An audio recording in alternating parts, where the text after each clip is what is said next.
It is Tuesday here on the pod, 7th of April, second day of Masters Week. March Madness is done. Michigan Wolverines, a 1 seed. Champion. Got it. Champion. First time they've done that since 89. I think it'd been 20-something years since a Big Ten team won it. Really? It was Michigan State, whenever it was. So Michigan won basketball. Indiana won football. Yeah. UCLA won the women's basketball, which UCLA is now Big Ten. Yeah. That's what it is. How about that? Interesting. Yeah. And so Nora O'Donnell was working the morning show, Mm-hmm. and they interviewed the coach of Michigan, and she asked the poignant question. So basically, all of your players are brand new because you bought them. Yes. How does that make you feel? And he was like, well, that's we all had to come together and learn how to each other played. And he gave just a very PC answer about it. It would have just been like, it's college sports today. The whole irony about it was, and there were a bunch of stories that Michigan was known for the Fab Five way back when, a great team that got to the Final Four, Sure. Chris Webber and them, Jalen Rose, and about how they changed with their style, their look, the shoes, the shorts, stuff like that. Right. And that this was a new fabulous five bought, just replaced. Sure. And this game tips off almost 9 o'clock last night. By the time they get to the end of it, and one shining moment, the big montage that TBS and CBS do, highlighting with the music, the song, and the highlights from the tournament. It played about midnight, which was right on cue when the transfer portal opened. Yeah. That is when players can put their name in this hat and be like, I'm up for bids. Right. I'm looking for a new school. Make an auction. Yep. And the winning team was speaking. Their press conference was like 12:30, so it was after that. So in theory, someone could have been in the portal after that. Now one of those players could. These coaches have to turn around immediately and start the legal tampering window, so to speak, for college sports. Start looking around, asking, play for us. It is we'll pay you. Wild. It's just money. I mean, you think that championship winning team was worth $10, $15 million, whatever it may be. Yeah. The guy behind Michigan, is his name Ellison? He runs Oracle. Oh, okay. So he's one of the super duper rich people. Ultra rich. Yeah, ultra rich.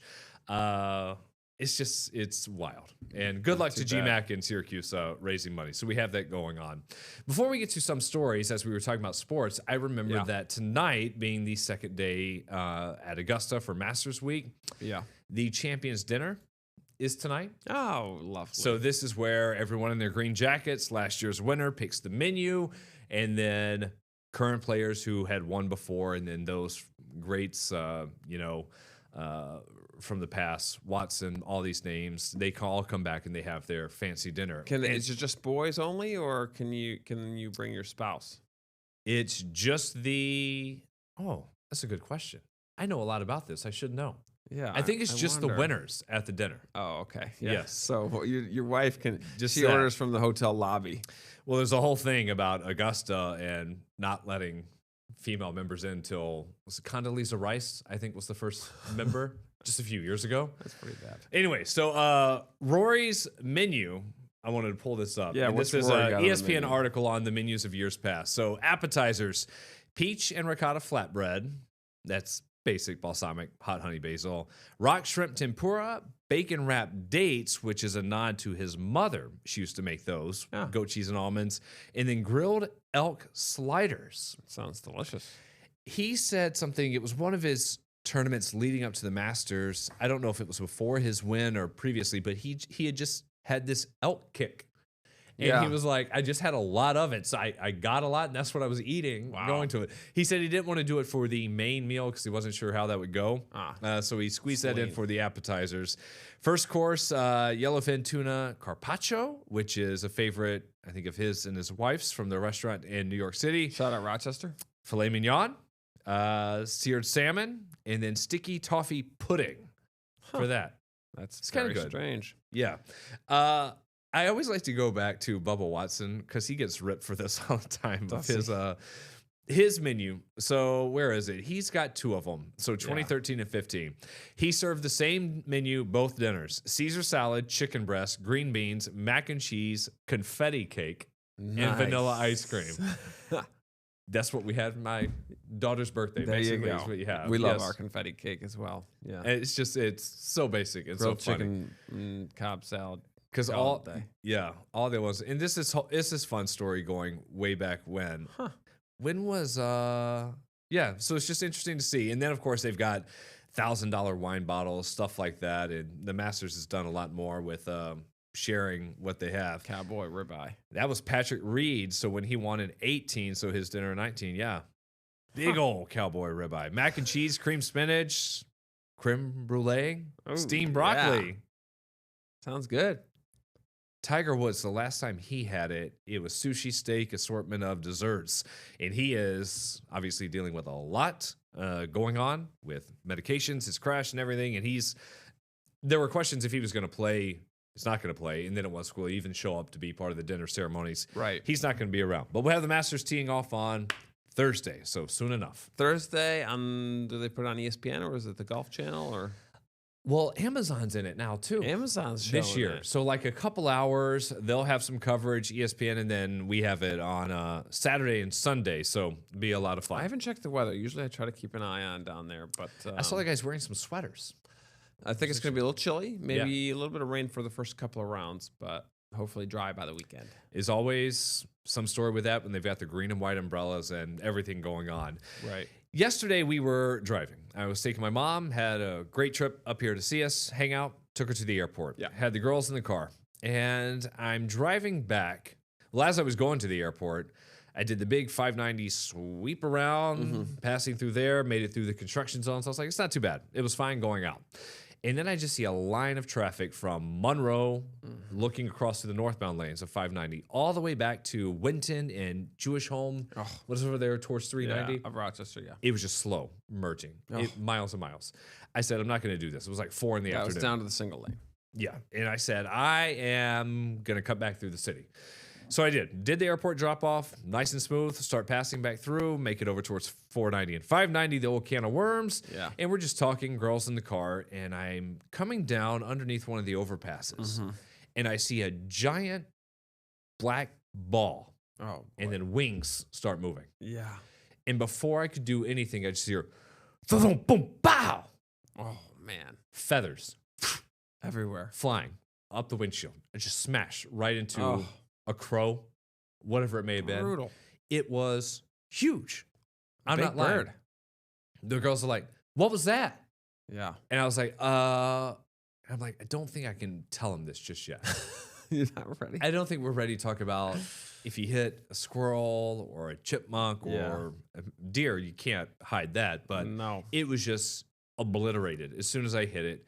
Feathers went everywhere, and I'm Yeah. just thinking, I'm just a terrible person. What are you going to do? You just feel awful. Why? Well, you can't feel awful. I know you can't do anything. What are you going to do about it? I think it's the second time I've hit a bird in my life. Instant explosions both times. So would you just say, feathers. "Oh, I don't know, it was just something flew"? I was like, I think it was a rock or something. And rock. so we Good call. get back to the house, and I get the girls inside, and I look at my front of my car, yeah. and there's a huge puff of just. Oh my gosh, feathers and I saw one feather that was Yeah. stuck, and then just like it was just white. It was almost like snow, like what your car looks like then, just smeared right across the Oh. front. And I looked, and I didn't see any dent or anything, but I was Yeah. like, wow, that was an impact. yeah, big bird, rocket. You ever told your kids about how? Life and death for sure. Well, yeah. I mean, sure, yes. like, Starting with the animals. they found dead animals in the backyard and stuff. I had So, to move a bird the other day from my backyard. I didn't hit that one. We've got like we're getting into a weird kick of like what happens when you die. For We can talk sure. about this because the other day, the girls we were getting ready towards bedtime, and they were just having a hard time, some crying and stuff. I was like, what's going on? And they're like, we miss Jet, which was their cat, who we Yeah, put you down guys have last year. Had way more death experiences than we have at my and then they're house. like, we just want to see pictures of him. We miss him. And then it becomes, where did he go? What happens? And then it became, what happens to us? sure. And I was like, oh my gosh. And I'm like, my mom is just about to leave. We're about to go this weekend and go see my dad and my stepmom. And I'm just Yeah. like, these conversations real. And Yeah. we try to slowly explain it. bit by bit. Yeah, I mean, for us, it's just like we're just going to be as truthful as possible. Yeah. Yesterday, I don't remember what we were talking about. Something died. He's like, so he's no more birthdays. I'm like, when you're dead, you don't have any more birthdays. I just say it as straight as possible. The kids With just a straight face. They know how to put it in just a different way that you and I would not talking right. about You that don't think to about that. put it. No, there's no more birthdays when you're dead. It's so much easier to relate when I'm talking about pets because it's the whole Rainbow Bridge story, and that's where they go, and then they start asking about everyone else, and we're like, well, and everyone has their own beliefs, but like there's the sky and God and heaven and things like that, and it's just like trying to put it together. And then the littlest one's always, but body, where's body? And I'm like, okay, can we go watch something? 6 feet Paw down. Patrol or something? Yeah, 6 feet can down. we go do that? It's underground. That's where it goes. Anyway, well, happy Tuesday. So that's how we start the pod today. With Well, look, if they don't learn it from you, they're going to learn it from school. So. That's true, and it would not be the best way because there's probably some kid named Bobby or somewhere in the class, and that's who you don't want them to learn from. It's going to be negative about to have that. Yeah, you got to try to make it positive and learn about what the kid knows already, and then learn about what their curiosity is. And I'm actually pretty good at like just boring the heck out of them, like with long-winded explanations to get them to change the subject. Yeah. And that's worked pretty well for me. Yeah. I'm like, where's the nearest toy? I never do this, but I'm like, where's the iPad? Where's something? Sure. Yeah. Right. Is there a Paw Patrol or Bluey episode that addresses this? Yeah. It'd be a little easier. Right. There's a big pothole blitz happening around the state. The governor was talking about this yesterday. What are they calling this? Look at those boots. I know. Think that person's doing the pothole filling? Those are boots. These are some reporters going out doing some recent stories. They're calling it the Pothole Promise. So 175,000 they're going to fill by the end of the month. That includes 70 miles of lanes on 490 in our area. They're also going to be out on Route 18 and 19 in Sweden and Brockport and Hamlin. And you saw the picture there of the ceremonial pothole patching. The governor did yesterday. Funny. I sent out a tweet. I think it's so silly.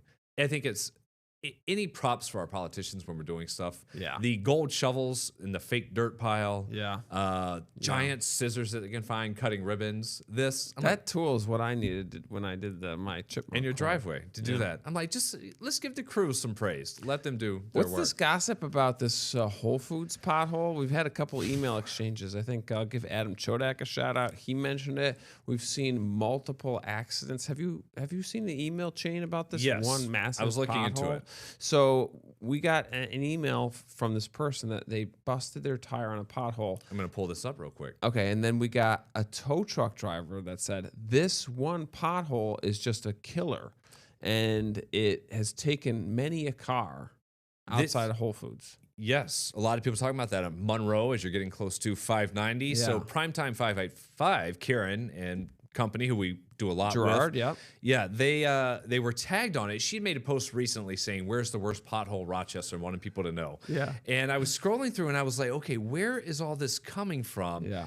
And then she says, this is what I'm talking about, beware. And someone had tagged her showing people in the Whole Foods Starbucks Plaza parking lot. Oh my gosh, 2 cars. Tow truck workers, multiple drivers over there. And it says, please share this post. In front of Whole Foods, there's a giant pothole you can't avoid. Yeah. Immediate flat tire. Another woman there who has one from the same spot. Tow truck driver said there's been 20 calls in that spot. That's brutal. We went out there, and Eric, our chief photog this morning, I was like, you can't miss it. I was like, I've hit it coming back from white. It's kind of... That whole area, what is that, Clover and Monroe? It's rough. It's tight. It's also tight. Yes.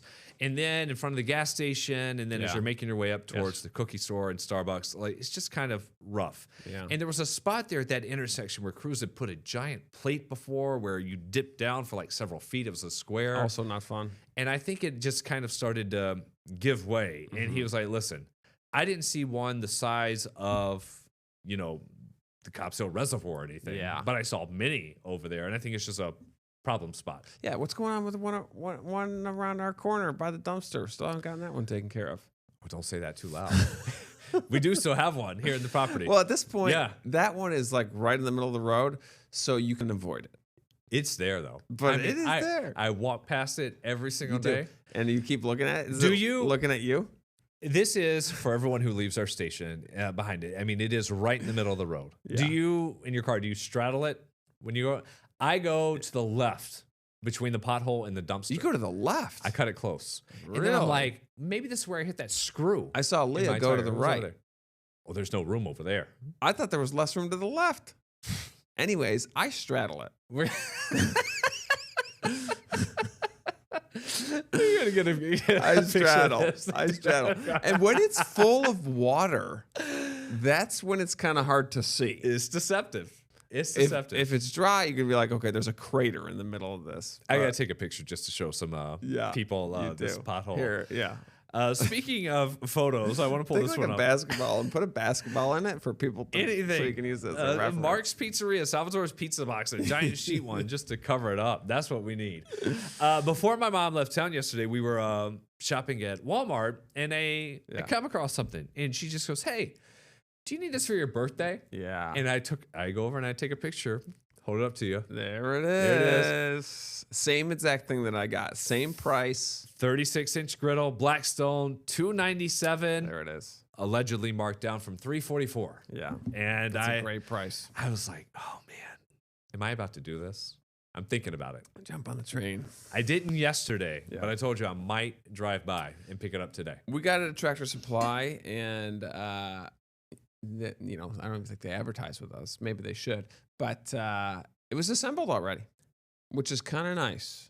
And your other vehicle you could probably fit it in the back. And Steph's SUV probably. To take a look, yeah, because we have the van. So we were able to slide it in the van. I mean, look, it saves you, an hour of time. It's just the thought of having to worry about it. It was kind of nice. Yeah. Because at first I was like, I wish I had assembled it myself just because I like tooling around with things and I want to make sure. But then the fact that I was literally, all I had to do was just hook it up and start the burners was there you go. Nice. I think every girl I've ever bought has been put together. And usually I've had my truck and I just put it in the back and tie it and have it. Yeah. $300, that's a pretty good deal. I know. And then I'm going to be out cooking every single day. Summertime this is summer. Around the corner. Right, then you have to cook. Yes, I will. More coming up on the pod here this Tuesday in just a little bit.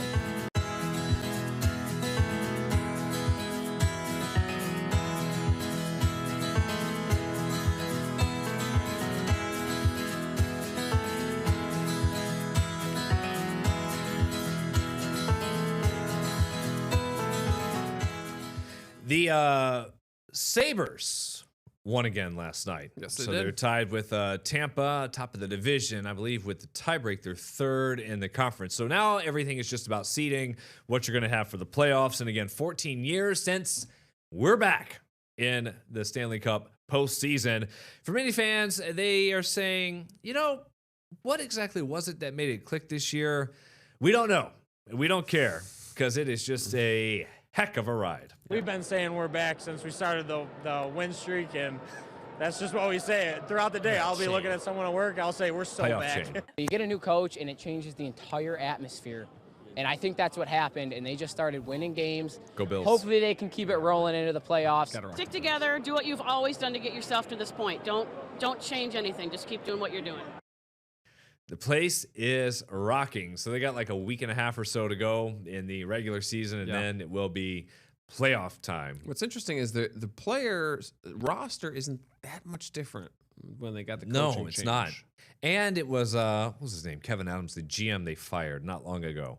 That was another change, and then bringing Lindy Ruff back to run it. It's just it was a surprise for a lot of people. I mean, it just kind of took off the second half of the season, so we'll have that coming up. I was definitely hoping that it was a little more exciting when they made the playoffs. It was like they lost the game over the weekend. It was another like team lost. The next game they can clinch. They can clinch if it's just like a regular any type of win. Because in hockey you get, if you win, you get these points. If you go to extra time, you get a point. If you lose. And so they were supposed to play Saturday night, which they did against the Capitals. But then I'm sitting there, and it was like 3 p.m. I get a push alert saying Sabres clinched, playoff drought's over. Now it's the Jets because of another game fell a certain way. Right. And I wish so. Yeah, it was a little anticlimactic. You want like a final goal. It's going in to the sound third terrible. period. I hope that they would have lost or tied, so they could have done it last night, which would have been fun. But we'll have plenty more to come. You ever been inside the liquor store at Costco? Yeah, I can't remember what it was. It was a while back. I think I just wanted to see what the prices were, and they were reasonable. And I think I got like one of their Irish whiskeys there. I think it was a while back. Yeah. Well, they had a limited run of something called I Got That Dog in Me, of course, based off the meme. It was some bourbon that just flew off the shelves last week. It was inspired by the chain's $1.50 hot dog and Coke deal, and the drink most people didn't even know it existed. The co-founder of a rare character whiskey says there was a single barrel made of the booze, clocking in at 126 proof, and it sold out in a few hours. It was listed for about $86, so a little bit more on the higher end of that mid-range cost, and it'll burn you like the hot dog. 63%. How about this? That's more than the normal 90 proof that you normally see. That's the heat, man. You got to cut some of that. Getting up to moonshine territory. Making that. You never had the hot dog. Never had a hot dog. I've never had any prepared food from Costco. So the hot dog is the loss leader for them. So what that means is they literally do take a loss on the hot dogs, but it's so profitable for them with everything else. It brings people in. You go shopping to get the hot dog. They're like, we know you're going to spend $400 every single time you're here, and we want you to keep doing that, and maybe this hot dog is part of it. My father-in-law, it's every single time. Every time he goes. Every single time. He's probably not even hungry and still will get it. Still wants it, yes. I know. Yeah, it's kind of funny. They also make their own hot dogs. They're Kirkland Signature hot dogs. Yeah. And it's fountain soda as well, which is obviously cheaper. So there's, there's ways around it. I don't think it's a huge loss for them. No. It's a hot dog. They're it's fine. Kind of mystery meat. But you get a hot dog at a ballpark, and it's just $5-6. Yeah. So and cold. Been sitting out there. So good on them for not raising the price. Yeah. But, finally, for us, we got about 3 minutes. An interesting story we had. There's something called home swapping. It's this trend that is growing. So people skipping hotels, Airbnbs for this.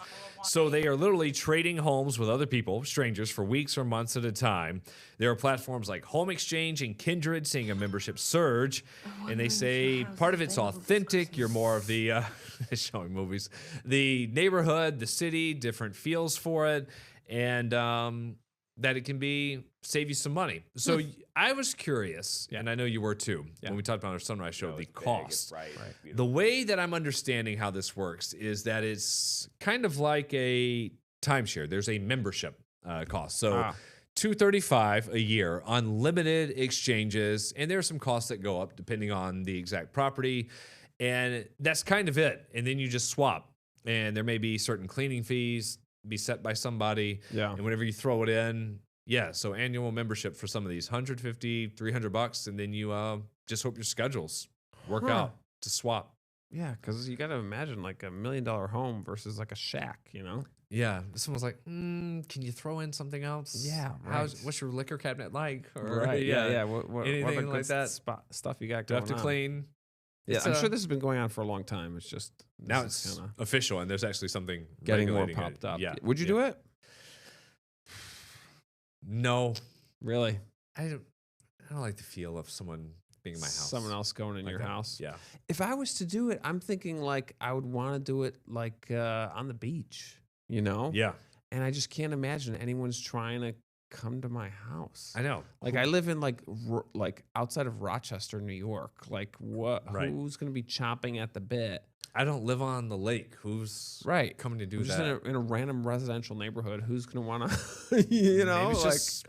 Maybe it's closer.